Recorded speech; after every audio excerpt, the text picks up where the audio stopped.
มันเห็นมันเลยโลดเนาะพอแล้ว2คนพอแล้วลำบากอันเครื่องครอบกับบ่ได้มีบ่นางงามนี่นะเอ้าเพราะแมงวันตอมเราเบิ่งนี่ก่อนพึกๆอยู่ฮะคือว่าช่วงนั้นทางอันน้องงามคือว่าเจ้าไปเฮ็ดงานน้ำจีนบ่ไม่บิ๊กบ่บ่ได้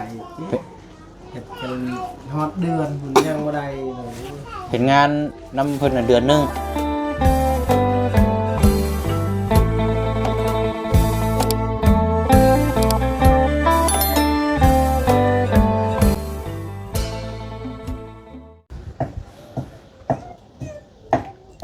พี่น้องเนาะจบจากพูดคุยในการดำเนินการต่อน้ำประปาบ้านของทางเจืองน้องหังเนาะวันนี้กะหวนเต้ามาอยู่ที่หน้าบ้านเนาะของทางน้องงามหรือว่าทางน้องกระทิงที่ว่าเป็นอีกเคสหนึ่งอันนี้ก็เป็นว่าพึ่งคลอดลูกมาใหม่ๆดีแต่ว่าทางแม่ในลูกก็ปลอดภัยเนาะพี่น้องเนาะทางน้องเพิ่นก็บ่ได้ตกเพียเลือดเสียหายเนาะพี่น้องเนาะมาเยี่ยมยามถามข่าวน้ำกันวันนี้กันทักทายสบายดีและสวัสดีพ่อแม่พี่น้องเบิดสุขุสุคนเด้อพี่น้องเนาะพบเจอกันอีกคือเก่าคือเดิมเนาะเอากะเบิ่งน้ำกันเนาะยินว่าทางบ่จันว่าโอ้ยังบ่ทันได้มีอย่างสักอย่างเลยพี่น้องผ้าห่มผ้าแพรของทางคนน้อยเนาะกะเบิ่งน้ำกันพี่น้องบ่เชิงก็มีแต่ซื้อน้ำกับนี่แหละมาให้ทางน้องเพิ่นบ่ได้ซื้อหยังมาเลยเนี่ยอยู่เนื้อกินก็จักสิซื้อหยังเพราะว่าแต่ซื้อมาแล้วยันน้องเพิ่นคล้ำมานะพี่น้องยันกินบ่ได้เนาะเดี๋ยวเป็นหันเป็นนี่มามันสิยากอีกเนาะเดี๋ยวพอดีจบจากนี่แล้วก็สิเข้าไปบ้านแก้งทองพี่น้องเนาะพอดีทั้งบ่บุญว่ามีงานเฉลิมฉลองปีใหม่บ้านน้องหัวว่าซั่นโอ้คักแล้วพี่น้องเนาะจักสิแม่นหยังแล้วนี่พอดีแล้วนี่ทางเจ้าตัวเพิ่นก็อยู่นี่อยู่พี่น้องเดี๋ยวถามพูดคุยนำกันก่อนเนาะทางนั้นก็บ่ได้เข้าไปนานแล้วพี่น้องตั้งแต่เพิ่นถมเฮ็ดทางใหม่เนาะมื้อนี้สิได้เข้าไปเยี่ยมยามทำข้าวเบิ่งนำกันเนาะเดี๋ยวถามทางบ่บุญแล้วจังเข้าไปหาทางน้องโชคเนาะทางคนละเพิ่นน้องงามเนาะเข้ามานี่ก็ลมๆสิหนาวๆก็สิมีกินแน่จังน้อยเด้อพี่น้องมาโซนทางนี้เนาะห้องน้ำห้องในเขาเจ้าก็ว่าในยังบ่ทันได้มีพี่น้องแต่เราครอบครัวก็มีอยู่เพื่อนเดียวเนาะเพื่อนทางแม่น้องหัวยองเขาเจ้าก็ใช้ทางนั้นแต่โซนทางเทิงนี่บ่มีทำให้กินนี่ซอยมานี่จักหน่อยโอ้ยเอาสบายดี ได้ยินว่ามีข่าวยังเกาะทางบ้านน้องหัวน่ะมื้อนี้บ่เอามือได้ซะมื้อนี้แหละโอ้ยมีหยังน่ะให้รุ่นน้ำกันบ่หรือว่าแนวใดพอดีแต่เฮิงแล้วทั้งแม่แล้วฝากเงินมาให้กินหมูกระทะอ๋อโอ้หมูกระทะแต่ว่าทั้งแม่เพิ่นว่ายังไงกินอยู่หิมเซแต่ว่ามันบ่ได้หรอกกินอยู่หิมเซทั้งแม่เพิ่นว่ายังไงเป็นบรรยากาศนะโอ้ยบ่กล้าได้ค่อยมันบ่ได้หรอกมันล้มมันลมแฮงมันข้าวของมีแต่ว่าบ่บุญสิซื้อมากินพี่ละเงินน้องหัวเนาะน้องหัวสถานที่มันกว้างขวางนะมีน้ำมีในเนาะเรือนน้องบุญนี่คือมันบ่มีหยังเลยนะมันมองไปแบบว่ายังสถานที่ที่นั่งก็ยังบ่มียังบ่พร้อมเนาะยังบ่พร้อมความพร้อมยังบ่ทันมีพร้อมทุกอย่างเลยล่ะตอนเอาสรุปแล้วนี่เป็นจัดเลี้ยงหมูกระทะเนาะทางผู้ใหญ่ใจบุญแม่นเพิ่นฝากมาอยากให้กินแบบว่าทีมงานครับน้องบุญแล้วก็หัวนี่แหละแต่ว่ามีทีมงานนำบ่แม่นคันบ่มีข่อยบ่กล้าได้ข่อยทีมงานเนาะเอากันนั่นก็สิเข้าไปจบจากนี้พุ่นแล้วซะเนาะเอาจังติดตามเบิ่งนำกันเนาะเวลาอันดูเป็นจังได๋โอ้ลูกแล้วขาวเด้ขาวบ่ขาวจูนพูนอยู่เอ้าบ่ช่างว่าแท้พ่อแม่มันเละพ่อแม่มันคือดำลูกมันคือขาวเอ้าชวนลาวเห็นบ่อันฝรั่งอันนี้อันอยู่บ้านนั่นน่ะแต่ว่าลูกคนร้อนจักเนาะเอ้าคืออันเฮาไปคนเผือกน่ะเนาะเอ้าแล้วก็มีแต่3คนเผือกเลยเนาะนี่กันนี่แต่บ่เป็นเผือกนี่แล้วขาวเด้นิ้วมือแล้วนี่ยาวเด้วาสนาแล้วสิรวยอยู่นิ้วมือยาวบ่โอ้สิได้จะว่าลูกสิได้อุ้มชูบ่จักนี่เนาะนิ้วยาวมือยาวนี่มือยาวบัดนิ้วเฮาว่าคือสั่นแท้เฉยนิ้วมือคนจนนี่น่ะเนาะ โอ้ สั่นเด้ นี่มือสั่นได้นี่พี่น้องเอ้ยนะ มือทุกยาก เนาะ เอาเจ้าเห็นเนาะมือคนยาว แม่น นี่มือยาวๆนี่ด้วยเลย เฮ็ดเวียกเฮ็ดงานนี่สิไล่ลุไล่ล่วงเนาะ คนเฮ็ดเวียกเฮ็ดงานส่วนหลายเพิ่นไม่ได้จับปากกาเด้เขียนนั่นแหละคนรวย อืม จับประกอบปากกาเนี่ยเฮ็ดงานดีเด้ โอ้ยเนาะ มือสั่นๆได้จับได้จกจอกเท่านั้น อืม ขุดขี้ดิน อันนี้ก็จักแม่นบ่แม่นนะ เอาว่ากันไปใส่พี่น้องเอ้ยเอาก็โอ้ใครอยู่มารอบนี้ห้องอันนั้นเราเปลี่ยนใหม่ไปเลยเนาะ ด้วยวันจันทร์นะ สังกะสีผ้ากระจาดมามื้อนั้นมาถ่ายคลิปโดดโอ้ยพี่น้อยเห็นบ่ไหวแล้วมันนี่สิมาคลอดลูกใช่อยู่นี่มันโหดโพดอะนะอีแล้วเนาะทางบ่จันทร์ได้มาเปลี่ยนเตาเติมให้พี่น้อยโอ้ดีทั้งผัวแล้วก็อยู่บ่ อยู่แล้วหากันมา เอาสาวเดียวขึ้นไปโอลมเบิ่งก่อนเนาะเพิ่น ได้ กินข้าวกินน้ำกับหยังเป็นจังไดเบิ่งหน้าตรงหน้าตาพุ่นละพี่น้อยไปเบิ่งนํกันกำลังสิขึ้นไปรถอันนี้พี่น้อยไปพี่ก่อนพอลูกอ่อน บ่ได้พ้อกันแต่หึงแล้วพี่น้อยเนาะมาแต่ไสหลานน่ะเอาอยู่ดีมีแห้งเอาน้ำอยู่ไสน่ะน้ำก๊อกหม่องรวมนี่บ่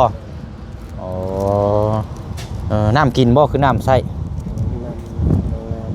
น้ำนองงาม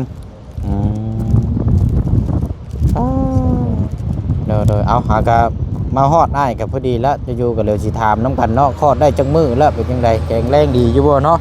อันนี้อ้ายซื้อน้ำมาฝากน้ำแพ็คนึงเอามาเหี่ยวแล้วล่ะไปละขึ้นไปถึงคนละน้ำอันนี้เป็นน้ำสะอาดแน่น้องๆเป็นแพ็คนึงโอ้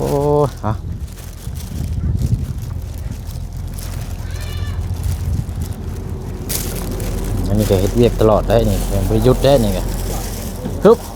มาเนาะเด้อทุกคนที่สองเลยเนาะใครอยู่อันว่าหม่องนี่เนาะได้เปลี่ยนใหม่อะไรโอ้ยคักแล้วเนาะโธ่เป็นยังไงอันนี้เนาะเอานั่งน้ำกันหันก้อนก็ได้เอาไว้น้ำเอาไว้กินเด้อใช่นี่เนาะเฮือนชาล้านเป็นมันคือโล่งโจงโปงอยู่แท้นี่คือบ่มีหยังแท้นี่บ่ฮะเอาสบายดีเนาะทางน้องงาม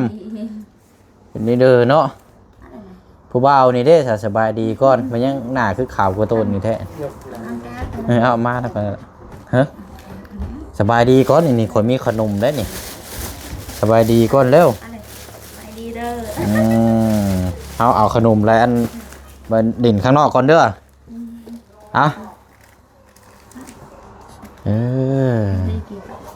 ไปบัดนี้พอแล้วไปดิ่นข้างนอกก่อนก็ได้เด้อแพทย์ก็นั่งแกะกินเด้อให้ชาวผู้นี่นะเราไปนั่งกินอยู่พุ่นก็ได้เนาะเบิ่งเด้อนี่ไม่นะ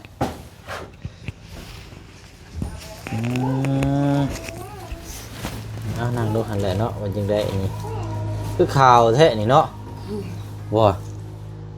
ข่าวจุนพูนอยู่นี่นั่นพี่ก็ได้เนาะครับทิ้งมานั่งพี่ก็ได้ไม่ใช่ได้เป็นนั่นเลยนั่งข้างนั่นแหละ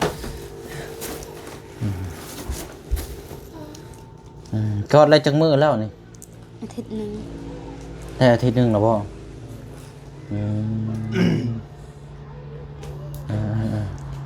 คอดแบบธรรมชาติเนาะ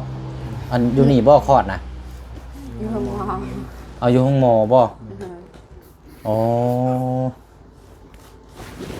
ศาลา คอดอยู่สุขศาลาบ่นึกว่าคอดอยู่ในหม่องอันบ่แม่นเนาะดีแล้วซะเนาะอยู่น้ำแพทย์น้ำหมอเนาะกะแข็งแรงอยู่หรือว่าทั้งแม่และลูก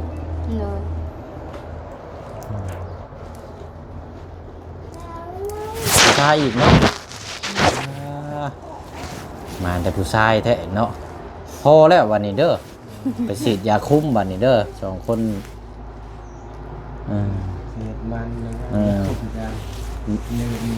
เห็นมันได้รถเนาะพอแล้ว2คนพอแล้วลำบาก อันเครื่องของใช้ทั้งอันคนน้อยนี่มีหยังแน่ซะนี่น้องงามลูกเจ้าตอนนี้น่ะ บ่มี บ่มีหยังนี่คือบ่มีหยังแบบใดน่ะมีที่บ่จำเป็นต้องใช้หันนะพี่อยู่พี่น่ะ บ่มี หึ บ่มี บ่ได้มีหยังบ่สิ โดย แพ้เศร้าคืน แพ้แพ้สโตมีจักผืน ไม่สามเลย 3ผืน ติดบิด อันนี้อันน่ะบัดนี้อันเวลาเราเหี่ยวเลยใช้ผ้าอ้อมอยู่บ่ ใช่ มีอยู่บ่ผ้าอ้อมกะ วันลายเลย ผ้าอ้อมมีจักผืนน้องงามฮะ 2-3ปืน 2-3ผืน โดย แก้วยังเกิดนั้น อืม ตัวอายแต่ให้ตัวปี แต่ว่า เกิดไม่ใช่อยู่ เป็นพวกผ้าพวกอย่างที่ก่อนหน้าคือชุมไม้คือว่าให้ลายอยู่มันไปใส่เบิดใส่เก่าบ่ ยังให้ในเกิดในนะตกนั้นและนี่ ตกเหียเสียหายแน่เนาะอืม สองคนยังแต่เก้านั่นแหละได้ เอาตัวเก่าบ่ใช่เดี๋ยวนี้นะ สองสามพื้นแบ่งให้พอนั่นยังเกิดในพื้นแต่เก้านั่นแหละแต่อายให้นั่น ลาย บ่มีอันนั่นเนาะบ่มีมุ้งครอบเนาะมุ้งครอบก็บ่ได้มีบ่นางงามนี่น่ะ มึง เอ้าเพราะว่าแมงวันตอมเราเบิ่งนี่มันพึกๆอยู่นอนแท้ๆเนาะเด็กมือยาวดีโดเนาะผู้ชายก็ใส่ได้เนี่ยพ่อได้นี่เด็กมือยาวนี่อันว่าจักโลก็ ไม่ได้ติด แพทย์เพิ่นบ่ได้ติดบ่ แพ็กนาทีได้ เอ้า เราตะหนาว ตัวคลอดอยู่ห้องหมออยู่ ว่าที่ยังไม่ได้เห็นมันติดยังยัน มื้อใดก่อนเราเกิดนะ วันจันทร์ วันจันทร์ โดย แสดงว่าได้อาทิตย์หนึงมื้อนี้ก็วันจันทร์พอดีเนาะ โดย ครบรอบพอดีเลยคนเกิดวันจันทร์เนาะคนมีเสน่ห์ได้นี่แบบบ่เสียงก็เกิดวันจันทร์คือกันเป็นมื้อเดียวกัน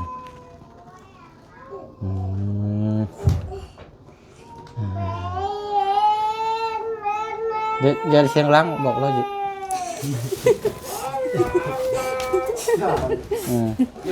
แก้ให้ลูกรสอันเพ่งขนมมาแก้ให้ชุมเรากินรสเอ้ยเนาะเอาเป็นนี่ใดเนาะก็บุคอยว่าคอยปากแท้บ่ได้ให้บ่ได้เครียดกันแล้วว่าผัวเมียบ่ยันว่าผิดกันเราคือบ่ค่อยเว้าค่อยหยังกันสิดอกคือสิเป็นแบบนั้นแท้อันบ่ได้มีงานมีหยังบ่ซะแบบว่าอันนี้นี่ มีงาน พี่น้องมาดินนํอยู่บ่ โดยเมื่อวานมื้อนี่ก็ไปเอื้อยไป วันมื้อคืนนี่มาอยู่ ก็ ดีแล้วเขาได้มาสิ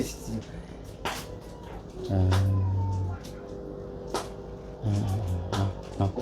คันเชื่อว่ากับของใส่คนน้อยนี่ไล่มานี่บ่ได้มีหยังเลยเนาะแบบธรรมชาติเลยพี่น้องมีแต่ผ้าห่มแล้วก็ประเภทพวกอันนี้กินในสนุ่มนี่กินนมแม่แล้วว่า โดย น้ำนมก็ออกดีอยู่บ่ โดย ปกติอยู่เนาะ โดย เห็นได้สิได้ตัวนี้ได้ให้เรากินกันกินนมแม่นะดีที่สุดแล้วแล้วก็อัน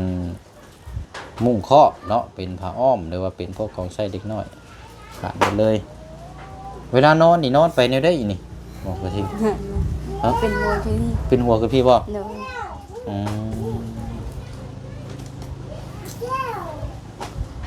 อันช่วงนี้อันเฮ็ดเวียกหยังสารเจ้าล่ะ นั่นบ่แม่ไม่นั่นได้ลูกเลยบ่ได้เฮ็ดเดือนนึงเฮ็ดบ่ได้ยัง ฮะคือว่าช่วงนั้นทางอันน้องงามคือว่าเจ้าไปเฮ็ดงานน้ำจีนบ่ไม่บิ๊กบ่ บ่ได้เฮ็ดกัน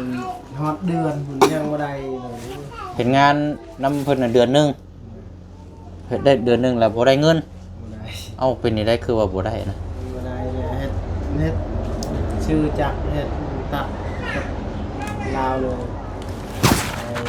โซนมันชิบาผักมันได้ที่จักมันเดือนหนึงเนี่ยสอบคน อ๋อ สอบกับน้อง บ่คุ้มเนาะ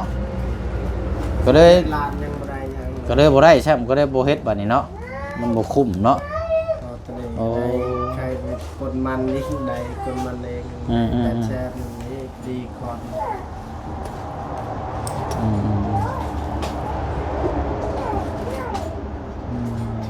เฮ็ดงานบ่ได้เงินก็บ่อยากเฮ็ดปานใดแล้วเห็นเนาะตั้งเดือนปลายเนาะ เงินไปไม่ได้มือเลย เออ เราก็ยังเราจำชื่อให้ลูกมีกาจีกันเลยเราจำยศชื่อมือเรา แม่นอันนี้ก็บ่จันนั่นอันมันซื้อให้แล้วจุมเจ้าเฮ็ดเองบ่นี่ก็อืม ชื่อจียังไม่ได้สัญญาณหาเรื่องใหม่จากเชียร์นั้น หาเฮ็ดเวียกไหมบัดนี้เนาะ น้องงามแข็งแรงมีชีหาใหม่กำลังออกแต่ทาง ก็ประมาณ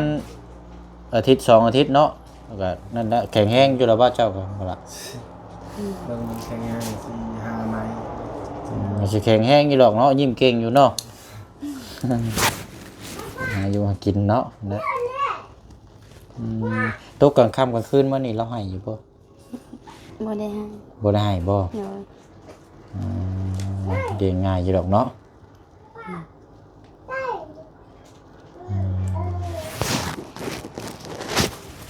คลอดกลางคืนบ่คือกลางเว้นจริง ที่สาว ตอนเช้าบ่ ประมาณ8 โมง 8 โมงแสดงว่าไปทั้งโมงนี่ไปตอนเช้านี่เนาะ แม่น6 โมงไปเกิด8 โมง อืม ไว้ อืม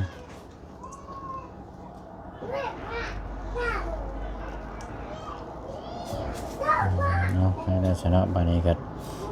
ให้เป็นผู้ฮู้ผู้ดีแล้วบัดนี้เนาะบ่ได้ผูกแขนนะบ่บัดนี้บ่ได้ผูกแขนฮะ พูดแล้ว ผูกแล้วบ่อืม เกิด2-3 โมง ผูกสมือกับผูกแขนเลยเนาะ ไก่ตัวถึงจะกู อืม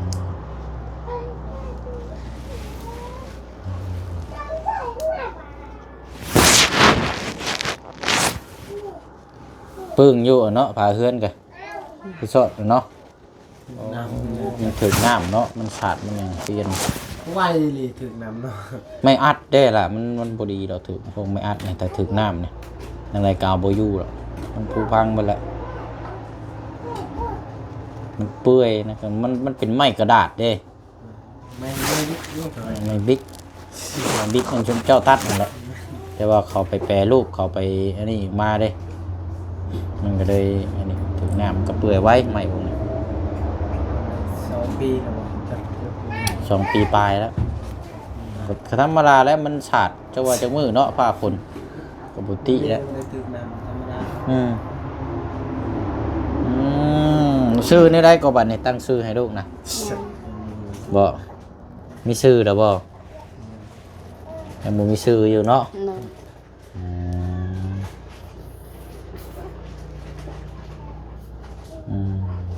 นอนเนาะ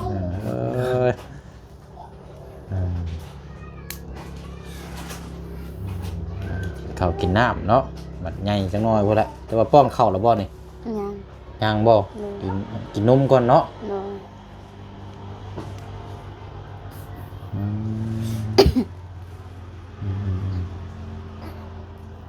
พอได้เนาะอ้ายก็มาแน่ๆบ่ได้ซื้อหยังมามีแต่ซื้อน้ำมาแล้วกับขนมแล้วมาฝากเล็กน้อยคันว่ามีโอกาสคันมานั่นสิมาเยี่ยมยามใหม่เนาะ ใจเด้อ โดยเอาพอได้เนาะสู้ๆพี่น้องวันนี้ก็พอแล้ววันนี้เด้อลูกน่ะเป็นกำลังใจให้เนาะโอ้ยฝุ่นวิดคิงเลยเอาฝุ่นออกมาแล้วก็เรียกเอาเนาะ พอถึงแบบว่าคนอันนี้ก็ลายเลยพี่น้อยเนาะแบบว่าคนที่ว่าเอาลูกเอาผัวเมียไปเลยบ่มีลูกนะเขาเจ้าอยากได้ลูกไปเลี้ยงดูแลนะอันสำหรับก็มีลายเพิ่นติดต่อมาหาทางผู้เชี่ยวเพิ่นอยากได้เอาลูกไปอุปการะเป็นลูกบุญธรรมหั่นนะ แต่ว่าทางพ่อแม่แบบว่ากะแบบบ่ไหว้จังซี่ก็เพิ่นอยากได้เอาไปเลี้ยงบุคละเนาะก็ติดต่อมาหลายคนอยู่แต่บ่เชียงจักสิเว้าแนวใดพี่น้องเนาะมันนี่มันขึ้นอยู่กับแต่ละบุคคลเพราะนี่เรายังบ่รุดอยู่นี่เนาะเป็นพวกเสื้อพวกหยังได้เสื้อน้อยได้มีจักโตน 3 โต 3 โต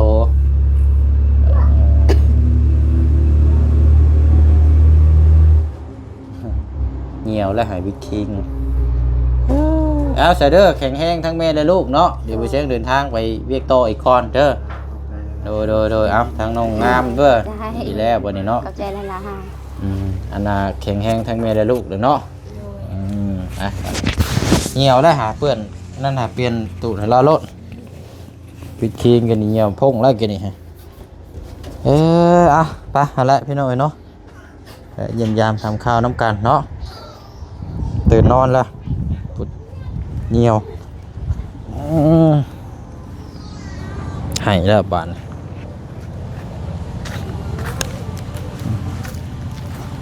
ทางมาเบิ่งกันผ่าเพื่อนเราอีกก่อน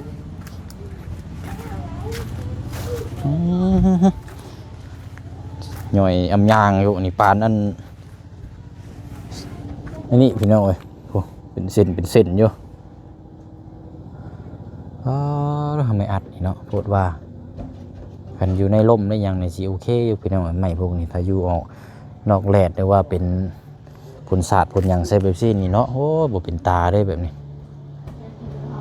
กระโบตี้แล้วนี่ก็2 ปีปลายแล้วผูพังหมดแล้วเนาะจับค่อยไปบ่เลย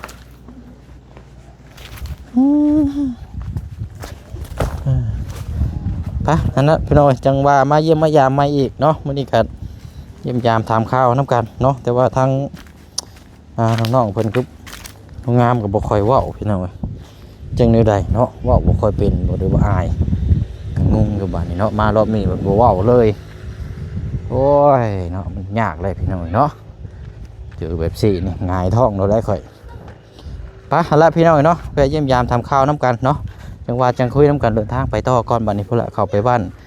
เก่งทองก่อนเนาะบ๊ายบายพี่น้องเด้อเนาะสบายดีพี่น้องเนาะ